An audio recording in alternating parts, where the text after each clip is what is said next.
नमस्कार दोस्तों, credible academy की तरफ से लेकर आए हैं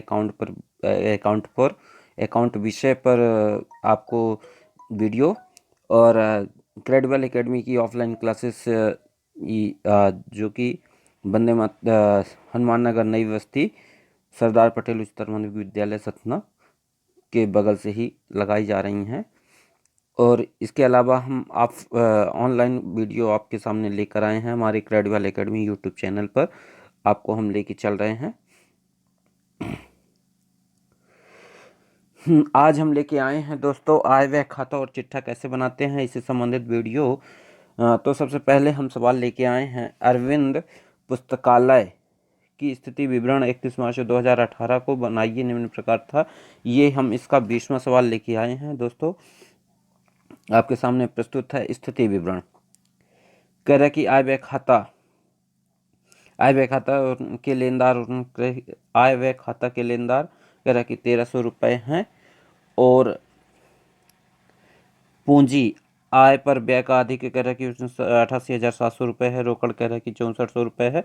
फर्नीचर 9700 रुपये है। विविध देनदार चंदे के कह रहा है कि 1500 रुपये हैं। पुस्तकालय जो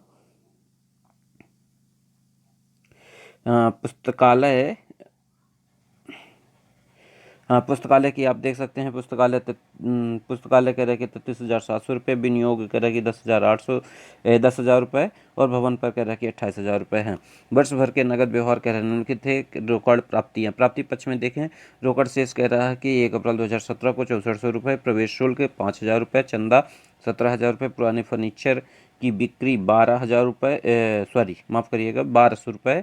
और पुराने समाचार पत्रों की बिक्री पर 320 रुपये प्राप्त हुए। पुस्तकालय प्रयोग के से प्राप्त हुए 2,080 रुपये। भाषण एवं मनोरंजन से प्राप्त 6,000 रुपये।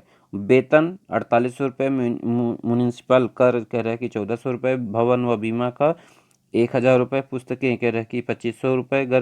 गत वर्ष के लेनदारों को दिए गए 1300 रुपये। मरम्मत व्यय 500 रुपये। बिजली स्थापना पर व्यय 9,000। प्रिंटिंग एंड स्टेशनरी पर कह रहे हैं कि 800 है दोस्तों। और डाक व्यय 100 रुपये तथा विविध व्यय 300 रुपये। रोकड़ कह रहा है कि 16,300 रुपये। इस प्रकार ये दिया गया है। कह रहा है कि अप्राप्त चंदा 2200 रुपये। उनके लिए कि हाल के प्रयोग के 750 रुपये मिलना शेष थे। भवन बीमे की किस्त के 350 रुपये पेशगी दिए जा चुके थे। अदत्त लेनदारों के खर्च के संदर्भ में कह रहे कि 1600 रुपये देना था। 2.5 वर्ष ह्रास भवन पर कह रहे कि 5% विनियोग पर 10% की दर से पुस्तकालय की पुस्तकों पर ह्रास। 31 मार्च 2018 को वर्ष का आय और व्यय का लेखा कीजिए। तो इस प्रकार हम आगे चल रहे हैं। ये इसमें अभी संकेत के रूप में देखिए दिया गया है। संकेत के रूप में देख सकते हैं कि पुस्तकों पर ह्रास कह रहा है कि 36,200 पर लगाना है। और पुराने फर्नीचर की बिक्री तथा बिजली लगाने के व्यय पूंजीगत माने गए हैं। ठीक है, तो दोस्तों इसको पूंजीगत मानते हुए अपन देखते हैं अरविंद लाइब्रेरी का इनकम एंड एक्सपेंडिचर अकाउंट बनाते हैं for the year ending on 31 मार्च 2018। तो यहाँ पे हम सबसे पहले देखते हैं। तो सबसे पहले हमारे यहाँ पर एक्सपेंडिचर है। एक्सपेंडिचर का कॉलम बनाएंगे, अमाउंट का कॉलम बनाएंगे, इनकम और अमाउंट। दोस्तों यदि आपको क्वेश्चन नंबर 20 से पहले के क्वेश्चन को देखना है तो हमारी पिछली वीडियो देख सकते हैं। और पिछली वीडियो पर हमने विस्तार पूर्वक इन 1 से 19 तक के क्वेश्चनों को बनाया है। यदि आप देखना चाहते हैं तो हमारी वीडियो को ज़रूर देखें। क्रेडिबल एकेडमी की नाम से सर्च कर सकते हैं। देखिए यहाँ पे सबसे पहले दिया गया है टू सेल्स 4800 रुपये। जो हमारी बिक्री है 4800 रुपये बिक्री देख सकते हैं 4800 का है। ठीक है, फिर इसमें संयोजन नहीं दिया है सेल्स के लिए। कह रहे म्यूनिसिपल टैक्स 1400 रुपये है। भवन व बीमा, भवन का बीमा इंश्योरेंस एक प्रकार से बीमा है खर्च है, तो इस पे लगाया जाएगा 1000 रुपये। ठीक है, इसमें दिया गया है कि अप्राप्त चंदा 2200 रुपये, ये समायोजन में पढ़ रहा हूँ दोस्तों। और कह रहा कि हाल के प्रयोग के लिए 750 रुपये मिलना शेष है। हाल के प्रयोग के लिए, हाल का प्रयोग यानी ये आप मान सकते हैं दोस्तों भवन के लिए ही है। ठीक है, तो यहाँ पे 750 रुपये, और फिर कह रहा कि भवन बीमे की किस्त के 350 रुपये पेशगी दिए। पेशगी दिए यहाँ पे संयोजन था, इसलिए मैंने इसको पढ़ा दोस्तों। आप यहाँ पे दे सकते हैं पेशगी दिए यानी एडवांस में दिया 350 रुपये, तो प्रीपेड लिख करके 350 रुपये घटा देंगे, 650 लिख देंगे। टू रिपेयर, टू रिपेयर में हम देखते हैं मरम्मत जिसको बोलते हैं टू रिपेयर, तो 500 रुपये। प्रिंटिंग एंड स्टेशनरी, जो प्रिंटिंग एंड स्टेशनरी है कह रहा है कि 800 रुपये है। और डाक व्यय कह रहा है कि 100 रुपये है। और विविध व्यय जो है 300 रुपये है। ठीक है दोस्तों, अभी यहाँ पे हम देखते हैं कि 300 रुपये, फिर कह रहा है कि डिप्रिसिएशन निकालना है दोस्तों, डिप्रिसिएशन निकालना है। यहाँ पे कहा है कि ऊपर आपने देख चुका है या देख चुके हैं कि पुस्तकों पर ह्रास, पुस्तकों पर ह्रास 36,200 पर निकालना है। वो भी कितने परसेंट निकालना है पुस्तकों पर, तो इसके लिए हम 2.5% ह्रास भवन पर, 5% विनियोग पर और 10% की दर से पुस्तकों पर निकालना है। तो यहाँ पर आप देख सकते हैं दोस्तों 36,200 का 10%, 10%। ठीक है, तो ये 2 जीरो यहाँ से कट गए और 10 का गुणा कर देंगे तो 3,620 रुपये हो जाएगा दोस्तों। और ये यहाँ पे दिया गया। ठीक है, फिर कह रहा है डिप्रिसिएशन ऑन बिल्डिंग, बिल्डिंग पे दोस्तों कह रहा है कि बिल्डिंग हमारी कितने की है संपत्ति, आप ये देख सकते हैं। तो बिल्डिंग हमने चिट्ठे में बताया था, बिल्डिंग 28,000 की है। ठीक है दोस्तों, बिल्डिंग 28,000 की है, तो 28,000 पे हमने 2.5% निकालना है दोस्तों। तो 28,000 का 2.5% निकाल सकते हैं। 28,000 का 2.5% 2.5 कर दीजिए दोस्तों, 2.5। ठीक है, ये 2 जीरो कट गए, अब बचा यहाँ 2.5, और यहाँ से दशमलव हटा दीजिए तो 1 जीरो और आ जाएगा, तो यहाँ बन जाएगा 25 और यहाँ नीचे बन जाएगा 1,000, तो ये जीरो हो जाएगा। अब 25 का गुणा कर लीजिए 28 में, तो गुणा करेंगे तो 25 चौको 100 और 25 अट्ठे 200 की शून्य हासिल 20। ठीक है, 25 दूना 50 और 20 70, यानी इस प्रकार 700 रुपये यहाँ पे आ जाएंगे दोस्तों। तो ये 700 रुपये यहाँ पे दिखाया गया है। 700 रुपये देख सकते हैं यहाँ पे, 700 रुपये बिल्डिंग के लिए दिखाया गया है। फिर कह रहा है इन्वेस्टमेंट, जो इन्वेस्टमेंट पे 5% है, तो इन्वेस्टमेंट हमारा कितना है दोस्तों, तो इन्वेस्टमेंट यहाँ पे 10,000 दिखाया गया है, तो 10,000 का 5% दोस्तों। ठीक है, 5%, ये 5% रहेगा, और 5% ये निकाल लीजिए, 2 जीरो यहाँ से कट गए, बचा 100 और 5 का गुणा तो 500 आ जाएगा। इस प्रकार यहाँ पे देख सकते हैं कि 500 दिया गया है। ठीक है, फिर आउटस्टैंडिंग क्रेडिट्स, आउटस्टैंडिंग क्रेडिट्स जो उधार क्रेडिट्स हैं, यहाँ पे हमने देखा था 1,300 रुपये। कितने रुपए? 1,300 रुपये। कह रहा है कि आदत व्यय के लेनदार 1,300 रुपये हैं। ठीक है, और साथ में यहाँ पे भी जो दिए गए हैं आदत के लिए वो हम देख लेते हैं। आदत के लिए यहाँ पर, हाँ, गत वर्षों के लिए 1,300 रुपये भुगतान किया गया था, और ये 1,600 रुपये यहाँ पे दर्शाया गया है। यहाँ पे देख सकते हैं 1,600 रुपये, ये 1,600 रुपये ये दर्शाए गए हैं। ठीक है दोस्तों, अब ये 1,600 रुपये कहाँ से आए हैं, इसके लिए मैं आपको बता रहा हूँ। ठीक है, ये दोस्तों आप समायोजन में देखेंगे, आदत लेनदारों के खर्च के संबंध में 1600 रुपये देना था, तो ये दे दिए गए। ठीक है, समायोजन में है दोस्तों। अब आगे देखते हैं bye entrance fee. Entrance fee कितना दिया हुआ है दोस्तों, कह रहा है कि 5,000 रुपये है। प्रवेश शुल्क लिख लेते हैं 5,000 रुपये। फिर कह रहा है कि सब्सक्रिप्शन चंदा, चंदा 17,000 रुपये है, और इसमें अप्राप्त चंदा 2,200 रुपये है। तो यहाँ पे जोड़ना पड़ेगा दोस्तों। 17,000 रुपये हमारा वर्तमान का चंदा है, और 2,200 रुपये जो बाकी है। ठीक है दोस्तों, अभी इसमें एक चीज़ और है जो बाकी था, वो क्या है दोस्तों, चंदे के रूप में विविध देनदार चंदे की 1,500 रुपये जो कि चिट्ठे में दिखाया गया है, उसको हम घटा देंगे दोस्तों। और इस प्रकार घटा देने से 1,500 रुपये घटा देंगे 17,000 में से, तो 15,500 बचेगा, और 2,200 रुपये जोड़ लेंगे तो 17,700 रुपये हो जाएगा दोस्तों। फिर इसके बाद पुराने फर्नीचर की बिक्री, ये हमारी संपत्ति है दोस्तों, तो इसको नहीं लिखेंगे।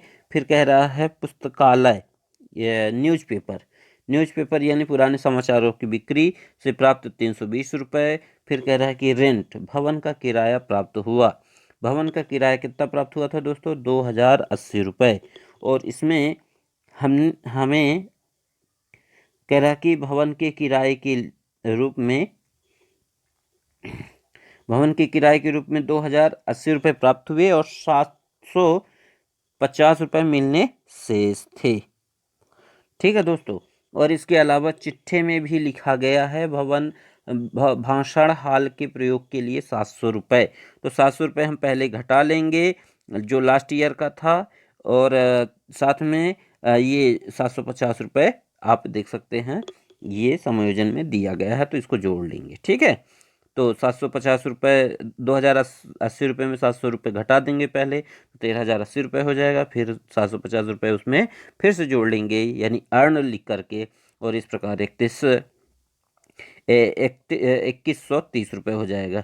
और फिर कह रहा है भाषण एवं मनोरंजन से आय, तो यहाँ पर भाषण एवं मनोरंजन से आय जो है 6,000 रुपये की हुई थी, तो वो लिख लेंगे। इस प्रकार हमारा जो जोड़ होगा, अमाउंट इनकम पक्ष हमेशा ज़्यादा होता है एक्सपेंडिचर पक्ष की अपेक्षा। तो इनकम पक्ष 5,000, 17,700 और 320, और कह रहा है कि 2,130, और 6,000 जोड़ देंगे तो 31,150 हो जाएगा। फिर इसमें क्या क्या जोड़ करके क्या घटाना पड़ेगा, तो 4,800 जोड़ लीजिए, 1,400 जोड़ लीजिए, और 650, 500, 800, 100, 300, और फिर इस प्रकार 4,820 और 1,600 रुपये जोड़ लेंगे। जो जोड़ने पर जो प्राप्त होगा, तो इसमें लगभग 14,000 रुपये टोटल हो रहा है।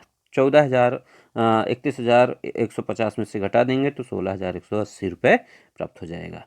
इसके बाद हम चलते हैं इसी का बैलेंस शीट कैसे बनाते हैं, how to make balance sheet. तो बैलेंस शीट में दोस्तों हम देखते हैं, बैलेंस शीट में सबसे पहले हमारा जो बैलेंस आया है सरप्लस, ये देख सकते हैं सरप्लस आया है यहाँ पे सरप्लस यहाँ पे आया है, ये देखिए सरप्लस जो आया है 16,180 रुपये। तो कैपिटल में सबसे पहले हमारी कैपिटल दी गई थी 88,700 रुपये, उसमें हम सरप्लस को जोड़ करके 16,180 रुपये जोड़ लेंगे तो 1,04,880 रुपये हो जाएगा। फिर इसके अलावा जो अदत्त थे यानी अदत्त लेनदारों के खर्च के संबंध में हमने 1,600 रुपये दिया था, वो हमारे क्या हुए, क्रेडिट, हमने यहाँ पे प्लस में लिख लिया आउटस्टैंडिंग जो बाकी था। ठीक है दोस्तों, ये 1,600 रुपये कहाँ से आया है, तो आप ये वाला देख सकते हैं।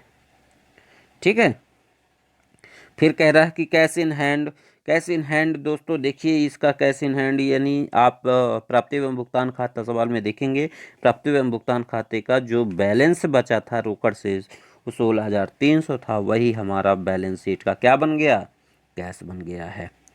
फिक्स्ड फिक्सचर्स, अब यहाँ पे हम बैलेंस शीट में आते हैं दोस्तों। तो फिक्सचर्स यानी फिक्सचर से मतलब है इलेक्ट्रिकल फिटिंग, इलेक्ट्रिकल फिटिंग, यानी यहाँ पर कह रहा है कि इलेक्ट्रिकल फिटिंग के लिए बिजली की स्थापना के लिए हमने 9,000 रुपये खर्च किए। कितने खर्च किए थे दोस्तों? 9,000 रुपये। तो ये हमारी संपत्ति थी, इसलिए हम इसको संपत्ति में लिखेंगे। बुक, बुक में देखिए दोस्तों कितना था। बुक हमारी जो पहली पुस्तकें थी 33,700 की थी। फिर उसमें से हमने पुस्तकें और ख़रीदा था 2,500 रुपये की। तो इस प्रकार हमारे पास बुक हो गई 36,200, और उसमें से हम डिप्रिसिएशन निकालेंगे तो 3,620 रुपये हो जाएगा। इस प्रकार हमारे पास टोटल पैसा आएगा 32,580 रुपये। ठीक है। फिर यहाँ पे इसके अलावा बिल्डिंग, बिल्डिंग हमारी जो भवन था वो 28,000 रुपये का था दोस्तों, और 28,000 में से 700 रुपये हमने क्या निकाला था? डिप्रिसिएशन निकाला थी, ये वाला। तो इसको हम घटा देंगे, और इस प्रकार घटाने पर 27,300 आ जाएगा। फिर फर्नीचर की बात करते हैं, तो फर्नीचर हमारे पास कितने का था? तो फर्नीचर हमारे पास 9700 का था, और साथ में क्या हुआ? 9700 का था। 9700 में हम कह रहे हैं 1,200 रुपये घटा रहे हैं। क्यों घटा रहे हैं दोस्तों 1,200 रुपये? क्योंकि हम पुराने फर्नीचर को बेचे थे। पुराने फर्नीचर को बेचने से जो आय प्राप्त हुई थी वो हमारी संपत्ति थी, इसलिए हम यहाँ पे घटाएंगे, और घटाने के बाद यहाँ पे 8500 का फर्नीचर होगा। फिर कह रहा है एक्योर्ड सब्सक्रिप्शन। एक्योर्ड सब्सक्रिप्शन कितना था? एक्योर्ड सब्सक्रिप्शन दोस्तों, चंदा हमें 2,200 रुपये अप्राप्त था, हमने उसको लिख लिया चंदा को। चंदा को यहाँ पे देख सकते हैं, और ये चंदा 2,200 रुपये, और साथ में 750 रुपये रेंट के जो अप्राप्त थे। ठीक है, इसको हमने लिख लिए। और जो, ठीक है दोस्तों, तो इतना हो जाएगा, तो 2,950 रुपये हो जाएगा। प्रीपेड इंश्योरेंस जो हमने एडवांस में 350 रुपये दिया था, तो उसको भी लिख लेंगे, हमारा 350 रुपये। और इसके अलावा इन्वेस्टमेंट, इन्वेस्टमेंट जो हमारा है दोस्तों, विनियोग, विनियोग हमारा 10,000 रुपये का है, और 10,000 रुपये में हमने डिप्रिसिएशन निकाला था। डिप्रिसिएशन निकाला दोस्तों, वो डिप्रिसिएशन 10,000 में 500 रुपये निकाला था, और 5%। तो इस प्रकार यहाँ पे हम इसको घटा देंगे, और घटाने के बाद जो आएगा वो 9500 आएगा, और इस प्रकार इन दोनों का जोड़ जो होगा वो 9500 का। इस प्रकार 87,700 और 16,180 दोनों को जोड़ देंगे तो 1,04,880 और 1,600 रुपये आउटस्टैंडिंग क्रेडिटर्स था, तो ये क्रेडिटर्स जोड़ देंगे, और इस प्रकार यहाँ पे बैलेंस हो जाएगा 1,06,480 रुपये। ठीक है, और यहाँ का बैलेंस भी 1,06,480 रुपये हो जाएगा। ठीक है, इस प्रकार ये सवाल यहीं से ख़त्म होता है। दोस्तों, यदि आपको ये वीडियो अच्छी लगी हो तो आप हमारी वीडियो को लाइक करें, सब्सक्राइब करें, और चैनल को दूसरों को शेयर भी करें। जय हिंद दोस्तों।